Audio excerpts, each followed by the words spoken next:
Good morning, hello friend, welcome back to my channel Ramabala ব্লগে। আশা করি তোমরা সবাই ভালো আছো, আমিও ভালো আছি। দেখো, আজ ঘুম থেকে উঠে গেছিলাম সকাল সকাল, কিন্তু বিছানাটা তোলা হয়নি। দেখতে থাকো, তাড়াতাড়ি করে বিছানাটা তুলে ফেলবো। আরও অন্যান্য কাজ তোমাদের সঙ্গে শেয়ার করবো। প্রতিদিনের যে প্রতিনিয়ত কাজগুলো করে থাকি সংসারে, সেগুলোই তোমাদের সঙ্গে শেয়ার করবো। দেখতে থাকো, ভিডিওটা কেউ স্কিপ করবে না, দেখবে কিন্তু সবাই। তারপর দেখো বন্ধুরা, এত সকালবেলাটাই কেমন জানি ভালো লাগে না আমার। প্রতিদিনের কাজ দেখো, প্রতিদিন বিছানা ওঠাও, হেব্বি রাগ হয় মনে মনে। তাও কি আর করা যাবে বলো, এ তো আর নিজের বরটা বাড়ি থাকলে তাও ওকে দিয়ে একটু বিছানা উঠানো যায়, কিন্তু অবশ্য তোমাদের দাদা ভাই বিছানা উঠাতে পারে না। আরও আমার বিছানা উল্টোপাল্টাভাবে ভাঁজ করে, আরও আমাকে রাগ খুব আমি প্রচণ্ড রেগে যাই। উল্টোপাল্টাভাবে ভাঁজ করবে, তার থেকে যতই কষ্ট হোক নিজের কাজটা নিজেরই করা ভালো, এটাই ভালো হয়।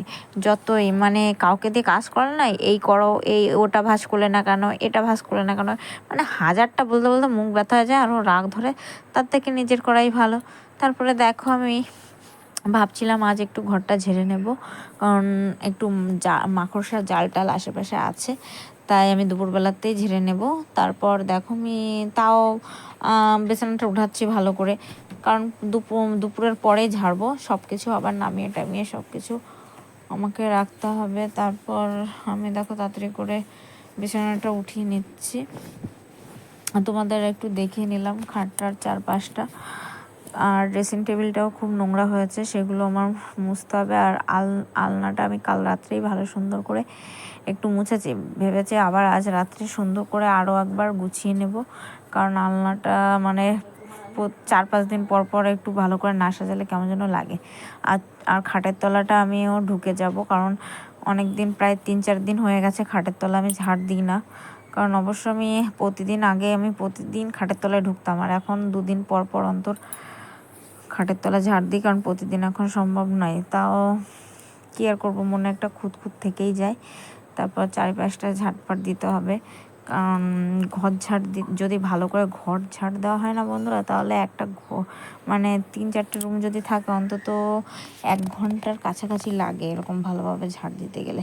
আর অবশ্য এখন আমি প্রায় তাড়াতাড়ি ঝাড় দেওয়া শিখে গেছি, কারণ আমি বেবিকে নিয়েই রাখতে হবে, তো সেই জন্য একটু তাড়াতাড়ি করে নিচ্ছি। আর কাল রাত্রে দেখো, ও এই ঘরে ছিল খেলনা টেলনা এনে, অনেক আগে আমার দেখো এখন ওর খেলনা। তারপর মা এই আলনার, এই যে দেখতে পাচ্ছ এখানে, এই যে 2-3টে ব্লাউজ ঝুলছে, মার এই আলনার নিচে অনেক কিছু রাখতো মার, যেরকম মুখে মাখার অন্যান্য জিনিস, তেল বলো, চিরুনি বলো, এইসব এখন আমার বেবির জন্য রাখতে পারে না, কারণ ও এত পরিমাণে চঞ্চল হয়েছে, কি আর করব, ওকে একটা না একটা কিছু দিয়ে তো থামাতে হবে। তার জন্য ওইগুলো রাখবে মা, এখানে রেখেছিল, সেইগুলো সব ফেলে টেলে একাকার, তার জন্য এইদিক ওদিক এখন রাখতে হয়। তাই দেখো চৌকির তলায় রেখেছি, এখন আপাতত ঘুমোচ্ছিল সকালবেলা। আর ও উঠলে পরে আবার সরিয়ে রাখতে হবে, এই কোড়াকুড়ি করতে হয় ওর জ্বালায়, আর কিছু করা হয় না ঠিকঠাক। তাই কী করবো, যেটুকু পারি সেটুকুই করছি। আর তারপরে ঘরটা ঝাড় দিয়ে নিচ্ছি তাড়াতাড়ি করে। আর কি বলো তো, ঘরটা আমি প্রতিদিন সব জায়গায় ভালোভাবে ঝাড় দিই, আর এমনি মুছে নিই, দেখতেই তো পেয়েছো তোমরা সবাই। আর কি আর করি বলো, আর এই কদিন না হেব্বি, এই একদিন, এই আজকের দিনটা খুব রোদ্দুর উঠেছে, তার জন্য ভাবছিলাম ঘরটা ঝেড়ে নেবো, সুন্দর করে মুছে নেবো, কারণ এই 2-3 দিন হেব্বি রোদ্দুর উঠছে, খুব সুন্দর লাগছে আবহাওয়াটা। দেখো কত সুন্দর আবহাওয়াটা। আবার মা তো স্নান করতে রেডি হয়ে যাচ্ছে, কারণ ও ও উঠে গেলে তো আর হবে না, তার জন্য ঘুমোচ্ছিল, মা স্নান করে নিয়েছিল। তারপরে পুজো দেবে বলে মা চলে গেল তাড়াতাড়ি করে কলপাট থেকে বাসন টাসন মেজে। তারপর আমিও স্নান করে নেবো সকালে। আমি এখন ব্রাশটা করছিলাম, আর ওই দেখো আমার বেবিকে নিয়ে চলে গেছে ওই ওই পাশটার থেকে, কি আর করা যাবে বলো। তারপর আমি বলছিলাম আনিস না, তাও দেখো বেবিকে নিয়ে ওর দিক থেকে চলে আসলো ঘুরে, আবার কি করা যাবে। এবার আমি মুখটা ধুয়ে ফেলছি, কারণ ব্রাশ না করলে তো ভালোই লাগে না, অনেকে আছে না ব্রাশ করে না, কি আর বলবো, নিজের চরকায় নিজেই তেল দিই, কাউকে জ্ঞান দিয়ে তো লাভ নেই। তারপর আমি ব্রাশটা করে নিচ্ছি। আর আমার বেবির দেখো ওর একটা রূপোর মালা আছে, আমি ওর মালাটা একটু পরেছি গলাতে, দেখতেই পাচ্ছ আমার মালাটা খুলে ওর মালাটা পরেছি। তো ব্রাশ ট্রাশ করে তারপর আমি বাথরুম থেকে জামা কাপড় মানে স্নান টান করে এসে তারপর আমার ভালো করে আমার নাইটি মাইটি ধুয়ে দিচ্ছি, কারণ আমার ভালো করে নাইটি মাইটি না ধুলে কেমন যেন লাগে, কারণ অস্বস্তি লাগে। যাই হোক, তারপরে মা পুজো দেবে বলে ওই পাশ থেকে তুলসী পাতা তুলে এনেছিল। তুলসী পাতা মানে মা খালি পায়ে তুলসী পাতা তুলে আনে। অবশ্য আমি পুজো দিতে গেলে চটি পেয়ে দিয়ে চলে যাই, কারণ এটা এটা মানে করা উচিত নয়, খালি পায়ে তুলসী পাতা তুলতে হয়, এটাই করা উচিত। কারণ আমার তো ভুলে যাই যখন তাড়াহুড়ো করে ফেলি। আর তারপরে দেখো আমি যেই মুন্নাটা গায়ে দিয়ে প্রায় থালা বাসন মাজি, সেটা তো আমি মোছামুছি করি, চুল যদি ভেজা থাকে চুলটা মুছি, সেটাই আমি ধুয়ে দিচ্ছিলাম। আর কি বলবো, এই লাল বালতিটা জানো না বন্ধুরা, আমাদের আগেও একটা বালতি ছিল লাল বালতি, সেটা মা একদিন গোবর মানে গোলাচ্ছিল উঠোন লেপে বলে, সেটা মানে একা একা, অবশ্য উনি একা একা পারে না এক বালতি জল উঁচু করতে, তাও কষ্ট করে নিয়ে গেছিলো, সেটা ফেটে গিয়ে ভেঙে পড়েছিল, পুরো নতুন বালতি। তারপরে এবার মা বলছে একটা বালতি কিনে, তারপর বালতিটা কেনা হলো। কারণ সবসময় কি বলো, গামলা করে একটু কষ্ট হয়ে যায় না জল টেনে নিয়ে যেতে বাথরুমে, তার জন্য মা এই লাল বালতিটা কিনেছিল। আর এই যে স্টিল বালতিটা, এটা আমার বিয়ের আগের, আর ওটাই এখন আমি ইউজ করি, ওই ছোটোখাটো জামা কাপড় এইসব ভেজায় রাখি। তারপর আমার স্নান করা হয়ে গেছিলো, আমি এক বালতি জল চিপে ঘরে নিয়ে গেছিলাম, কারণ তাড়াতাড়ি করে বেবির খাবার বসাতে হবে। বেবিকে না বসালে কি আর করা যায় বলো, বেবির তো খুব খিদে পেয়ে যায়, ওকে ওই জন্য আমি কিছুই খাবার দিই না, কারণ ও সকালে কিছুই খেতে চায় না, বিস্কুটও খেতে চায় না, কিচ্ছু খেতে চায় না। তার জন্য সকালে সকালে ভাত সিটি দিতে হবে, কারণ একটু গাজর আলু পেঁপে এসব দিতে হবে।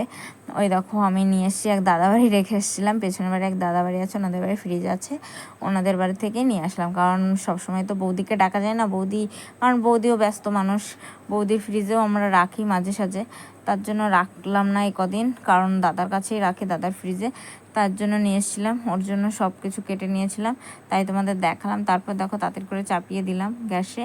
আর এই দেখো আমি জলটা খাবো, এটা আমি রাত্রে রেখেছিলাম 1 মগ জল, তার থেকে একটু খেয়েছিলাম। আর ভাবলাম সকালে রুটি খেয়ে নিই, আমি সেই রুটি করতে করতেই গরম গরম রুটি খেয়ে ফেলেছিলাম, তাই আমি তোমাদের দেখানো হলো না, তাই মার জন্য দুটো আমি রেখেছিলাম পাশে, তাই দেখালাম। আর আলু পেঁপে দিয়ে নিরামিষ করেছিলাম। তারপর আমি তাড়াতাড়ি দেখো উচ্ছে আলু আর কাঁচা লঙ্কা রেখেছি পাশে, আজ আমি চিড়ে দেবো, কারণ বাটাবাটি আর করবো না, পাশে পটল ভাজা করবো বলে পটলগুলো সুন্দরভাবে কেটে নিয়েছিলাম। আর টেবিলে ছিল 3টে কলা আমার বেবির জন্য, প্রতিদিন এক একটা করে খাবার। এই দেখো আমার ভাত, পটল ভাজা, তারপরে হলো আলু, মাছ, উচ্ছে দিয়ে পাতলা ঝোল, কি সুন্দর খেতে হয়েছিল না বন্ধুরা, কি আর বলবো। আমি না আগে রান্না করতেই পারতাম না, মানে রান্না করতে পারতাম কিন্তু ভয় করতো, কী দিয়ে কী করবো, সেটা এখন আর লাগে না, এখন মনে হয় আমিই রান্না করি। আর দেখো তারপর আমি খেতে চলে আসলাম। আর একটা মানে বাড়িতে যে ফোনটা থাকে আমার আগের যে পুরনো ফোনটা, ওটা আমি চার্জে বসিয়েছিলাম। তারপরে কি আর করবো, এত গরম পড়েছিল না বন্ধুরা। মা অবশ্য খেটে এখন ঘুমাচ্ছে, আর আমি এখন খাচ্ছি, কারণ দুপুরে তো এখনও খাওয়াই হয়নি, তার জন্য আরেকবার এই যে খেয়ে নিচ্ছি। মানে খেতে খেতে যে কী আর করব, তোমাদের সঙ্গে একটু শেয়ার করলাম আমার খাওয়াটা। দেখো তোমাদের কার কার লোভ লাগছে বলো, আমাদের বাড়ি চলে এসছো। এই তরকারিটা খেতে যা হয়েছিল না বন্ধুরা, সেই হয়েছিল, মানে একটু ঝাল হয়নি, নর্মাল ঝাল, সেই লাগে। মানে উচ্ছের পাতলা ঝোলে এত সুন্দর লাগে না, আগে আমার শাশুড়ি মা মানে উচ্ছের তরকারি রান্না করতো না, আমি আসাতে আমি বলে বলে তারপর উচ্ছে আলুর তরকারি এখন রান্না হয়। অবশ্যই এটা ভালোই লাগে খেতে। যদি আমি না উচ্ছে আলুর তরকারি রান্না করেছি, একটু তেতো হয়নি। আর অনেকে উচ্ছে আলুর তরকারি রান্না করে কি তেতো বন্ধুরা, সেটা খাওয়াই যায় না। আমার মা উচ্ছে আলুর তরকারি রান্না করে না, এত সুন্দর, মানে খুব ভালো লাগে উচ্ছে আলুর তরকারি খেতে মাছ দিয়ে। অবশ্য অনেকেই নিরামিষ খায়, আর আমি মাছ দিয়ে খাই, আমার ভালোই লাগে মাছ দিয়ে খেতে। এটা আয়লা মাছটা আমার মানে আয়লা মাছটা আমার ব্যাপক লাগে, একটু টকটক হলেও জানি না কেন এটা আমার খেতে এতটা ভালো লাগে। কি আর করবো, আমাকে যদি তোমরা যদি 4-5 দিন 6-7 দিন বলে 1 মাস ধরে যদি আয়লা মাছ দেয়, সেটা ভালো লাগে। ঠিক আছে, বাই বাই, টাটা, ভালো থেকো, সুস্থ থেকো। যদি ভালো লাগে অবশ্যই লাইক কমেন্ট শেয়ার সাবস্ক্রাইব করতে ভুলো না। আবার পরের ব্লগে দেখা হবে।